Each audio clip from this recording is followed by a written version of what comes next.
आसतु मोर प्रिय प्रभुंर लोक मैंने आज आम आदि पुस्तकर 43 पर्वटी को आम अध्ययन करवा। यही 43 पर्व 34 गोटी पद रही अछि। एठारे जो वर्णित विषय यही जे ए समय रे मध्य देश रे अतिशय दुर्भिक्ष थिला। ए निमंते से माने मिस्र देशरू जो शस्य आनिथिले सेही सबु समाप्त हेबारु से मानकर पिता से मानको कहिले, तुम्भे माने पुनर्बार जाए आमानको निमंते किछि शस्य किणी आण। तहिरे जिहुदा तांको कहिला, से व्यक्ति दृढ़ प्रतिज्ञा करी कहि अछंती, तुम मानको भाई तुम मानको संगरे न आसिले तुम्भे माने आंभर मुख देखि पारिबो नाही। एणु जेबे तुम्भे आममानको भाई की संगरे तुम पठाइबो तेबे आंभे माने तुम्भ पाई शस्य किणी आनी जाई पारिबो। मात्र जेबे न पठाइबो तेबे आममाने जीवो नाही, कारण से व्यक्ति कहि अछंती, तुममानको भाई तुममानको संगरे न थिले तुम्भे माने आंभर मुख देखि पारबो नाही। तहिरे इस्राएल कहिले, तहिरे जाकोब कहिले, तुम मानकर आउ एक भाई अछि, यह सही मनुष्य को कही मो प्रति एपरी को व्यवहार कहीं कल, कहीं तुम माने आम मानकर आउ जने भाई अछंती बोली तुम कहीं कहल। से माने कहले, से आममानक ओ आममानक ज्ञाति मानक विषय सूक्ष्म रूपे से पचारले, तुम मानक पिता कि आज जाए बंची अछंती, तुम मानकर कि आउ भाई अछंती। एणु आम माने सही कथा प्रमाणे उत्तर देइथिलु, से जे तुम मानक भाई कि एठाको आण बोली कहिबो, यह आप माने कि प्रकार जानी पारिथांत। जिहुदा अपना पिता इस्राएल को आहरी कहिला, तुम्भे सही जुबा को मो संगरे पठाई दियो, आंभे माने उठी प्रस्थान करू। तहिरे आंभे माने वो तुम्भे वो बालक माने समस्ते बंचिवा मरिवा नाही। मु ताहार लगा हेली, मो हस्तरू ताकू बुझी नेब। मु जेबे ताकू आनी तुम निकटरे बा तुम सम्मुखरे न रखे, तेबे सही दोष सर्वदा मो उपरे बर्तिब। जेबे आममानकर एते विलंब होई न थांता, तेबे आममाने द्वितीय थर बाहुड़ी आसंतुनी। तहु से मानको जीवा इस्राएल से मानको कहिले, से मानकर पिता इस्राएल से मानको कहिले, जेबे एपरी हुए तेबे गोटिए कर्म कर, तुम्भे माने अपना अपना पात्र रे एही देशर उत्तम द्रव्य अर्थात गुगुल मधु सुगंधी द्रव्य गंधरस पेस्ता व बादाम किछि किछि घेनी सही व्यक्ति की भेटी नहीं दियो। पुणी अपना अपना हस्तरे 2 गुण टंका नियो, वो तुम मानको पट मुखरे जो टंका फेरी आसीथिला ताहा मध्य हस्तरे नहीं जाओ, के जानी ताहा भूल रे आसीताई पारे। पुणी आपण मानको भाई की घेनी उठी पुनर्बार सही व्यक्ति निकट को जाओ। सर्वशक्तिमान परमेश्वर तुम मानको सही व्यक्ति निकटरे एपरी अनुग्रह पात्र करंतु, जेपरि से तुम मानको अन्य भाई की वो बिन्यामीन को छाड़ी देव। मात्र जेबे मते पुत्रहीन हेबाकु हुए तेबे पुत्रहीन हेली। ତହୁଁ ସେମାନେ ସେହି ଦ୍ରବ୍ୟ ଭେଟି ଓ 2 ଗୁଣ ଟଙ୍କା ଓ ବିନ୍ୟାମିନକୁ ସଙ୍ଗରେ ଘେନି ଯାତ୍ରା କରି ମିଶ୍ର ଦେଶରେ ଯୋସେଫଙ୍କ ସମ୍ମୁଖରେ ଠିଆ ହେଲେ। ସେତେବେଳେ ଯୋସେଫ ସେମାନଙ୍କ ସଙ୍ଗରେ ବିନ୍ୟାମିନକୁ ଦେଖି ଆପଣା ଗୃହାଧ୍ୟକ୍ଷକୁ କହିଲେ, ଏହି ଲୋକମାନଙ୍କୁ ଆମ୍ଭ ଗୃହକୁ ନେଇଯାଅ ଓ ପଶୁ ମାରି ଖାଦ୍ୟଦ୍ରବ୍ୟ ପ୍ରସ୍ତୁତ କର। ଏମାନେ ମଧ୍ୟାହ୍ନ ସମୟରେ ଆମ୍ଭ ସଙ୍ଗରେ ଭୋଜନ କରିବେ। ଏଥିରେ ସେହି ମନୁଷ୍ୟ ଯୋସେଫଙ୍କର ଆଜ୍ଞା ଅନୁସାରେ କର୍ମ କରି ସେମାନଙ୍କୁ ଯୋସେଫଙ୍କ ଗୃହକୁ ନେଇଗଲା। ପୁଣି ଯୋସେଫଙ୍କ ଗୃହକୁ ନୀତ ହେବାରୁ ସେମାନେ ଭୀତ ହୋଇ ପରସ୍ପର କହିବାକୁ ଲାଗିଲେ, ପୂର୍ବେ ଆମମାନଙ୍କ ପଟରେ ଯେଉଁ ଟଙ୍କା ଫେରି ଯାଇଥିଲା, ତହିଁ ନିମନ୍ତେ ଆମମାନଙ୍କୁ ଏଠାକୁ ଆଣିଅଛନ୍ତି। ଏବେ ସେ ଆମମାନଙ୍କ ଉପରେ ପଡ଼ି ଆକ୍ରମଣ କରି ଆମମାନଙ୍କ ଗର୍ଦ୍ଦଭ ସବୁ ନେଇ ଆମମାନଙ୍କୁ ଦାସ କରି ରଖିବ। ତେଣୁ ସେମାନେ ଯୋସେଫଙ୍କ ଗୃହାଧ୍ୟକ୍ଷ ନିକଟକୁ ଯାଇ ଗୃହର ପ୍ରବେଶ ସ୍ଥାନରେ ତାହା ସହିତ କଥାବାର୍ତ୍ତା କରି କହିଲେ, ପ୍ରଭୁ, ଆମ୍ଭେମାନେ ପୂର୍ବେ ଶସ୍ୟ କିଣିବାକୁ ଆସିଥିଲୁ। ପୁଣି ଉତ୍ତରିବା ସ୍ଥାନରେ ଆପଣା ପଟ ଫିଟାଇ ଦେଖିଲୁ ଯେ ପ୍ରତି ଜଣକର ପଟ ମୁଖରେ ତାହାର ଟଙ୍କା ଅର୍ଥାତ୍ ପୂର୍ଣ୍ଣ ତୌଲ ଅନୁସାରେ ଆମମାନଙ୍କର ଟଙ୍କା ଅଛି। ତାହା ଆମମାନେ ହସ୍ତରେ ପୁନର୍ବାର ନେଇ ଆସିଅଛୁ। ପୁଣି ଶସ୍ୟ କିଣିବା ନିମନ୍ତେ ଆମ୍ଭେମାନେ ଆଉ ଟଙ୍କା ଆଣିଅଛୁ। ମାତ୍ର ସେହି ଟଙ୍କା ଆମମାନଙ୍କ ପଟରେ କିଏ ରଖିଦେଇଥିଲା ଆମ୍ଭେମାନେ ତାହା ଜାଣିନାହୁଁ।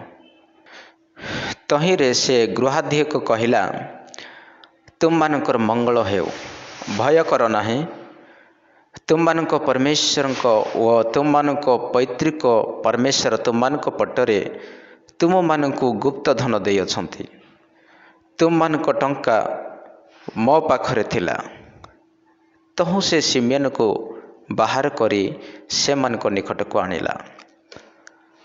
ସେ ସେମାନଙ୍କୁ ଯୋସେଫଙ୍କ ଗୃହ ଭିତରକୁ ନେଇ ଜଳ ଦିଅନ୍ତେ ସେମାନେ ପାଦ ପ୍ରକ୍ଷାଳନ କଲେ। ପୁଣି ସେ ସେମାନଙ୍କ ଗର୍ଦ୍ଦଭମାନଙ୍କୁ ମଧ୍ୟ ଆହାର ଦେଲା।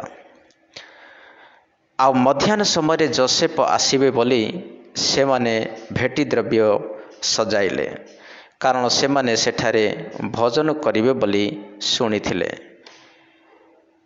ଏଥି ଉତ୍ତାରେ ଯୋସେଫ ଗୃହକୁ ଆସନ୍ତେ ସେମାନେ ହସ୍ତସ୍ଥିତ ଭେଟି ଦ୍ରବ୍ୟ ତାଙ୍କ ନିକଟକୁ ଗୃହ ମଧ୍ୟରେ ଆଣି ତାଙ୍କୁ ଭୂମିଷ୍ଠ ପ୍ରଣାମ କଲେ।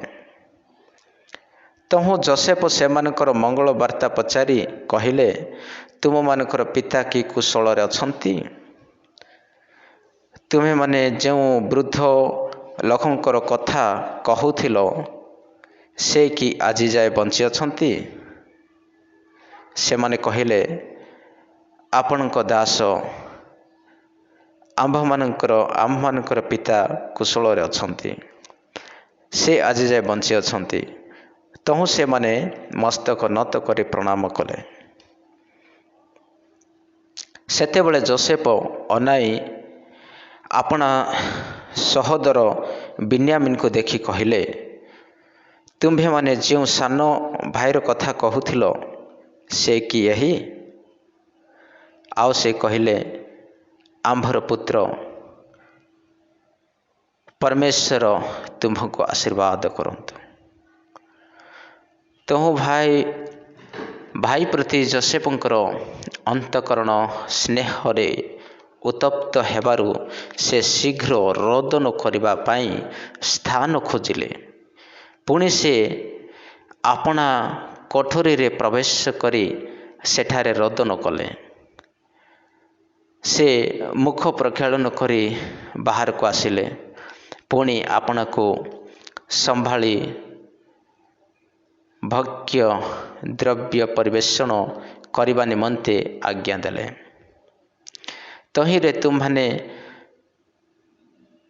ତହିଁରେ ଭୃତ୍ୟମାନେ ଯୋସେଫଙ୍କ ନିମନ୍ତେ ଓ ତାଙ୍କ ଭାଇମାନଙ୍କ ନିମନ୍ତେ ପୁଣି ତାଙ୍କ ସଙ୍ଗେ ଭୋଜନକାରୀ ମିଶ୍ରୀୟ ଲୋକମାନଙ୍କ ନିମନ୍ତେ ପୃଥକ ପୃଥକ ପରିବେଷଣ କଲେ, କାରଣ ଏବ୍ରିୟମାନଙ୍କ ସହିତ ଭୋଜନ କରିବାର ମିଶ୍ରୀୟମାନଙ୍କର ବ୍ୟବହାର ନଥିଲା।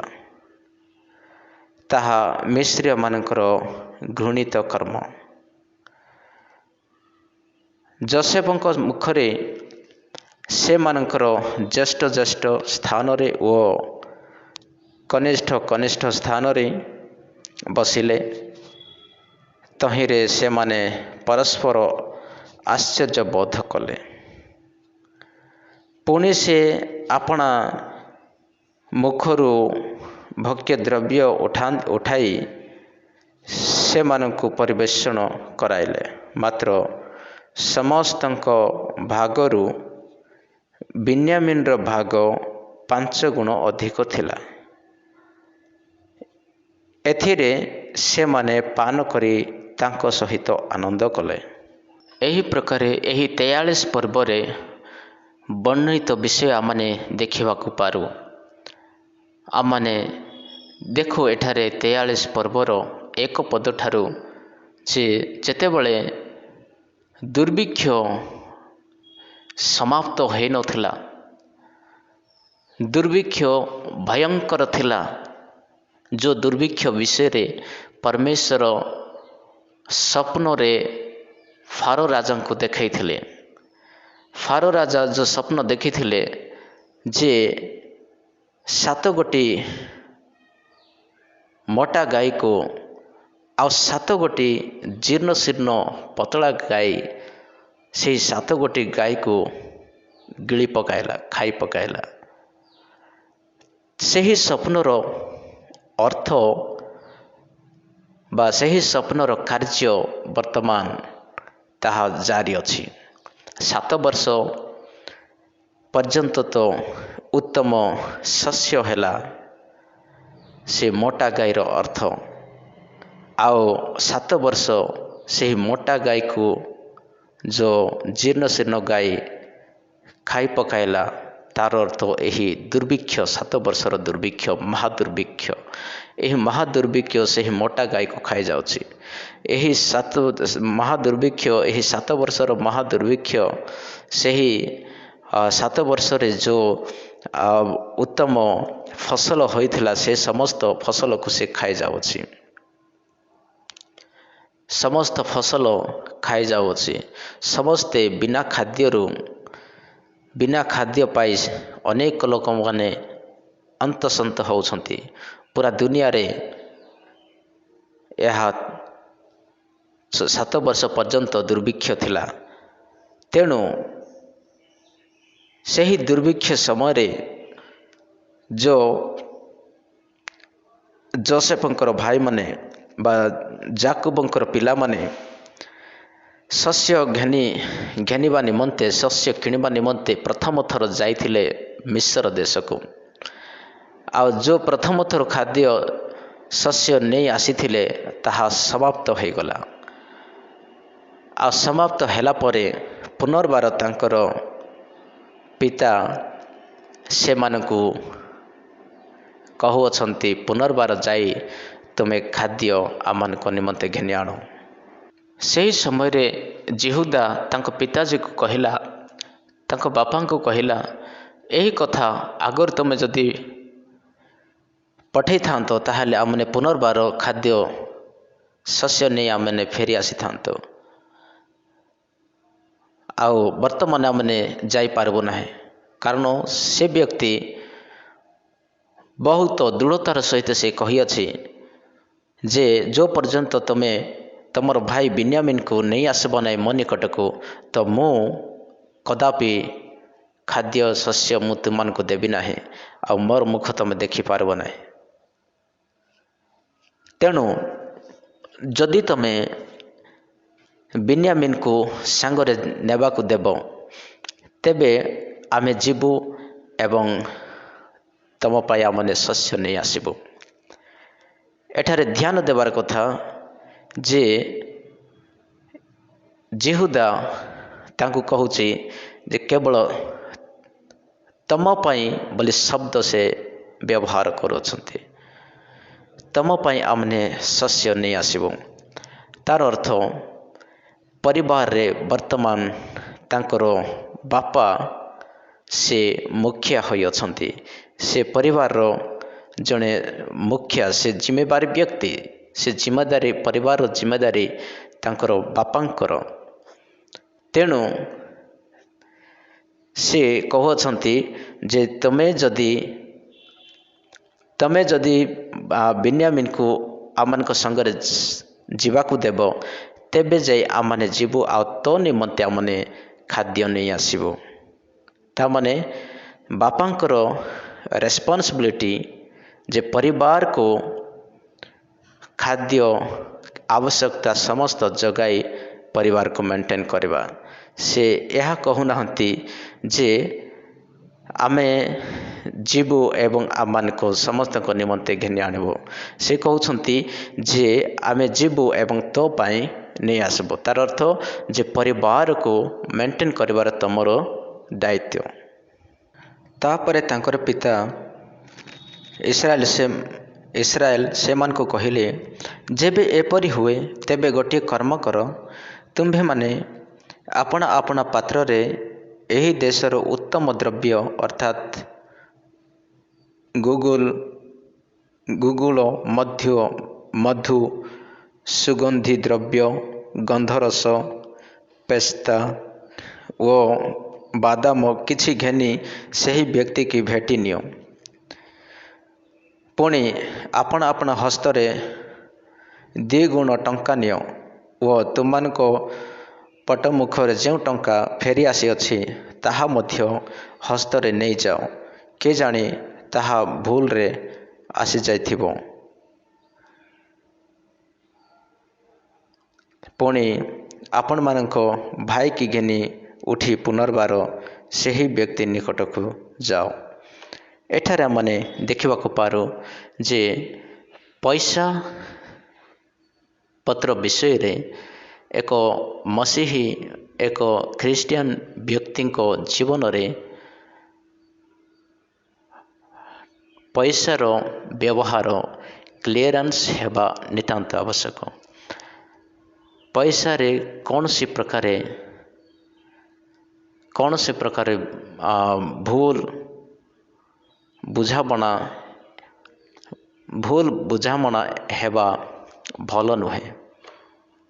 तेणु पैसा पत्र जदि जहाँ ठार माने बाकी भी होई थाओ ताहाकु क्लियर कर देबा आवश्यक किंबा काहा ठारो आमान को ऋण हेबा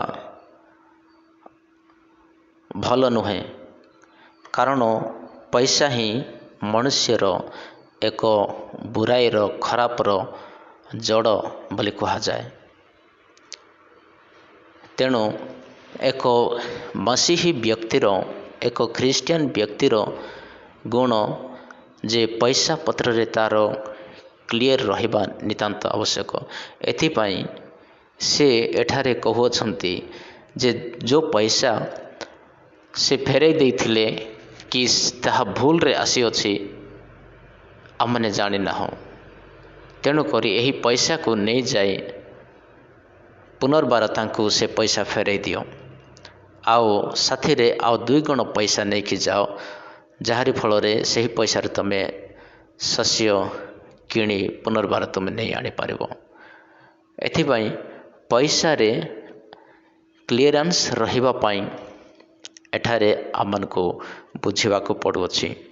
पुणी जाकब से मन कहले सर्वशक्तिमान परमेश्वर तुम मान को सही व्यक्ति निकटरे एपरि अनुग्रह पात्र करंतु जेपरि से तुम को अन्य भाई की वो बिन्यामिन को मध्य छाड़ी देव।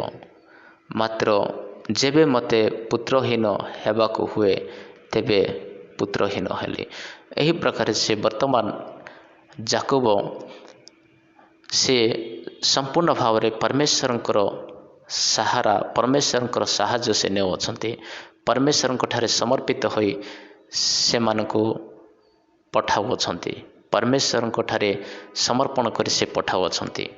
ସେ परमेश्वरଙ୍କ ଠାରେ समर्पित କରି କହିଲେ ଯେ ମୁଁ ପୁତ୍ରହୀନ ହେବି ସିନା, ତୁମେ ଯାଅ ଆଉ ବିନ୍ୟାମିନକୁ ମଧ୍ୟ ସାଥିରେ ନେଇକି ଯାଅ, ଆଉ ସିମିୟନକୁ ଏବଂ ବିନ୍ୟାମିନକୁ ତମେ ପୁନର୍ବାର ଫେରି ଆଣ।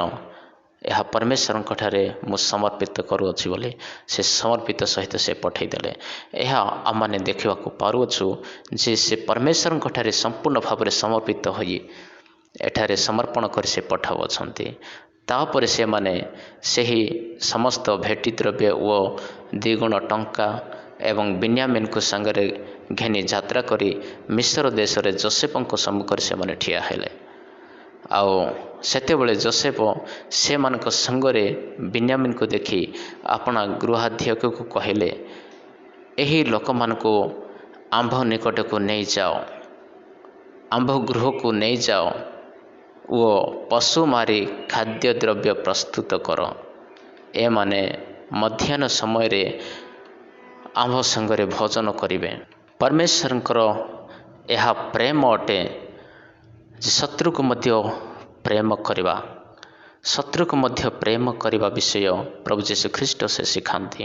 ତେଣୁ ଏଠାରେ ଯୋସେଫ ସେ ତାଙ୍କ ଭାଇମାନଙ୍କୁ, ସେମାନେ ତାଙ୍କର ଶତ୍ରୁ ଥିଲେ, ତାଙ୍କୁ ମାରିବା ପାଇଁ ଷଡ଼ଯନ୍ତ୍ର ରଚିଥିଲେ, ସେମାନେ ତାଙ୍କୁ ଗାତରେ ପକାଇଥିଲେ। ସେମାନେ ଆଉ ତାଙ୍କୁ କାହାରି ହାତରେ ତାକୁ ବିକି ଦେଇଥିଲେ। ତଥାପି ତାଙ୍କର ଶତ୍ରୁ ହେଲେ ସୁଦ୍ଧା ସେ ଶତ୍ରୁକୁ ପ୍ରେମ କରୁଅଛି। ଆଉ ପ୍ରେମର ସହିତ ସେ ତାଙ୍କୁ ଭୋଜନର ପ୍ରସ୍ତୁତ ମଧ୍ୟ କରୁଅଛନ୍ତି। ଆଉ ତାଙ୍କ ଗୃହକୁ ସେ ନେଇଯାଉଅଛନ୍ତି। ଯେତେବେଳେ ସେମାନେ ଯୋସେଫଙ୍କ ଗୃହକୁ ଆସିଲେ, ସେମାନେ ଭୟଭୀତ ହୋଇଗଲେ। ଯୋସେଫ ସେମାନଙ୍କୁ ଖାଦ୍ୟ ଦେବା ନିମନ୍ତେ ତାଙ୍କ ଗୃହକୁ ଡକାଇଲେ, କିନ୍ତୁ ଏମାନେ ଯେତେବେଳେ ଗୃହକୁ ଡକାଇଗଲେ, ଏମାନେ ଭୟରେ କମ୍ପିତ ହେଲେ। ସେମାନେ ପରସ୍ପର କଥା କରିବାକୁ ଲାଗିଲେ ଯେ ଆମମାନେ ଯେଉଁ ପଇସା ଆମମାନଙ୍କ ପଟରେ ଆମମାନେ ପାଇଲୁ, ଯେଉଁ ରଖାଯାଇଥିଲା, ସେହି ପଇସା ସକାଶୁ ଆମମାନଙ୍କୁ ମାରିବା ନିମନ୍ତେ ଏଠାକୁ ଆଣିଛନ୍ତି। ଏହା ଭାବି ସେମାନେ ନିଜକୁ ଭୟର ସହିତ ସେହି ଗୃହାଧ୍ୟକ୍ଷକୁ କହିଲେ ଯେ ଆମମାନେ ଯେତେବେଳେ ଆମମାନେ ପ୍ରଥମ ଥର ଆସିଥିଲୁ ଶସ୍ୟ କିଣିବା ନିମନ୍ତେ, ଆଉ ସେହି ସମୟରେ ଆମମାନଙ୍କର ପ୍ରତ୍ୟେକ ଜଣଙ୍କର ପଟରେ ଟଙ୍କା ରଖାଯାଇଥିଲା। ଆମେ ଯେତେବେଳେ ଖୋଲିଲୁ ସେଠାରେ ଟଙ୍କା ଥିଲା। ଆମମାନେ ଜାଣିନାହୁଁ କିଏ ରଖିଦେଇଥିଲା ନା ଭୁଲରେ ତାହା ଆସିଯାଇଥିଲା। ତେଣୁ ଆମମାନେ ପୁନର୍ବାର ତାହା ନେଇ ଆସିଅଛୁ, ଆଉ ଆମମାନଙ୍କର କୌଣସି ଭୁଲ ନାହିଁ ସେଥିରେ। ତେଣୁ ଆମମାନେ ସେହି ପଇସା ଆମମାନେ ନେଇ ଆସିଅଛୁ, ଆଉ ଏହି ପଇସା ସହିତ ଆଉ ଆମମାନେ ଶସ୍ୟ ନେବା ନିମନ୍ତେ ଆଉ ଅନ୍ୟ ପଇସା ମଧ୍ୟ ନେଇ ଆସିଅଛୁ। ଏହିପରି କହିବା ସମୟରେ ସେହି ଗୃହାଧ୍ୟକ୍ଷ କହିଲେ ଯେ ଏହି ପଇସା କି ଧନ ସେ ତୁମର ପରମେଶ୍ୱର ତୁମକୁ ଦେଇଅଛନ୍ତି। ତୁମର ପରମେଶ୍ୱର, ତୁମର ପିତାଙ୍କର ପରମେଶ୍ୱର ତାହା ତୁମକୁ ଦେଇଅଛନ୍ତି। ଏଠାରେ ଯେଉଁ ନ ଜାଣିଥିବା ବ୍ୟକ୍ତି, ପରମେଶ୍ୱରଙ୍କ ବିଷୟରେ ନ ଜାଣିବା ବ୍ୟକ୍ତି ମଧ୍ୟ ସେ ପରମେଶ୍ୱରଙ୍କର କଥା ଏଠାରେ କହୁଅଛନ୍ତି। ତାପରେ ଯେତେବେଳେ ଯୋସେଫ ଗୃହକୁ ସେ ଫେରି ଆସିଲେ, ସେହି ସମୟରେ ସେମାନେ ସେ ସମସ୍ତ ଭେଟିକୁ ଯୋସେଫଙ୍କ ନିକଟରେ ସେମାନେ ଥୋଇଲେ ଏବଂ ତାହାଙ୍କୁ ଭୂମିଷ୍ଠ ପ୍ରଣାମ କଲେ। ଏହା ଯୋସେଫଙ୍କର ସ୍ୱପ୍ନର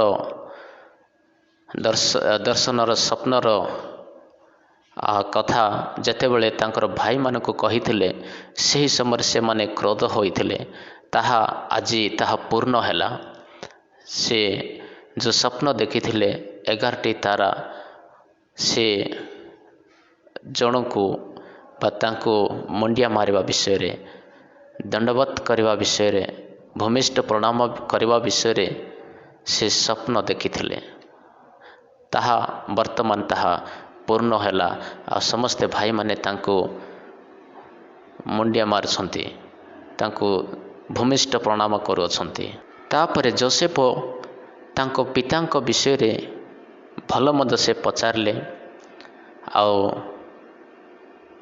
ତାଙ୍କର ସମସ୍ତ ଭଲ ମଧ୍ୟ ପଚାରି ସାରିଲା ପରେ ସେମାନଙ୍କ ନିମନ୍ତେ ଖାଦ୍ୟ ପ୍ରସ୍ତୁତ ହୋଇଥିବା ଖାଦ୍ୟକୁ ସମସ୍ତଙ୍କ ନିମନ୍ତେ ତାହା ପରଷି ଦେବା ପାଇଁ ଆଦେଶ କଲେ। ତାପରେ ଖାଦ୍ୟ ଖାଇବା ନିମନ୍ତେ ସମସ୍ତ ଲୋକମାନେ ବସିଲେ। ମିସ୍ରି ଲୋକମାନେ ମଧ୍ୟ ବସିଲେ ଏବଂ ଏହି ଏବ୍ରି ଲୋକମାନେ यानी ଯୋସେଫଙ୍କର ଭାଇମାନେ ମଧ୍ୟ ବସିଲେ। ଆଉ ସମସ୍ତେ ବସି ଏକଥରକୁ ସମସ୍ତେ ଖାଦ୍ୟ ସେମାନେ ଖାଇବାକୁ ଲାଗିଲେ। ଖାଇବା ସମୟରେ ସମସ୍ତେ ଏକ ଜାଗାରେ ନୁହଁ, ଅଲଗା ଅଲଗା ଜାଗାରେ ବସିଲେ। କାରଣ ମିସ୍ରି ଲୋକ ଆଉ ଏବ୍ରି ଲୋକ ସେମାନେ ଗୋଟିଏ ଜାଗାରେ ବସି ଖାଇବେ ନାହିଁ। ତେଣୁ ସେମାନେ ଅଲଗା ଅଲଗା ବସି ଖାଇଲେ, କିନ୍ତୁ ଯୋସେଫ ତାଙ୍କ ଭାଇମାନଙ୍କ ସହିତ ବସିକି ଖାଇଲେ। ଆଉ ସମସ୍ତେ ତାହା ଦେଖି ଆଶ୍ଚର୍ଯ୍ୟ ହେଲେ, କିନ୍ତୁ ସେ ସେମାନଙ୍କ ସହିତ ବସି ଖାଇଲେ। ଆଉ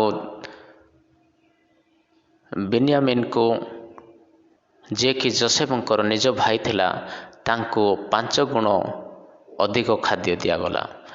ଆଉ ସମସ୍ତେ ଏହି ପ୍ରକାର ଖାଦ୍ୟ ଖାଇ ଖୁସି ଓ ଆନନ୍ଦର ସହିତ ସେମାନେ ଖାଇଲା ପରେ ସେମାନେ ସେଠାରୁ ବିଦାୟ ହେଲେ। ଆଉ ସେମାନେ ଖୁସି ମନାଇଲେ, ଆନନ୍ଦ କଲେ। ତାହା ଆମମାନେ ଏହି 43 ପର୍ବରେ ଆମମାନେ ଦେଖିବାକୁ ପାରୁଅଛୁ।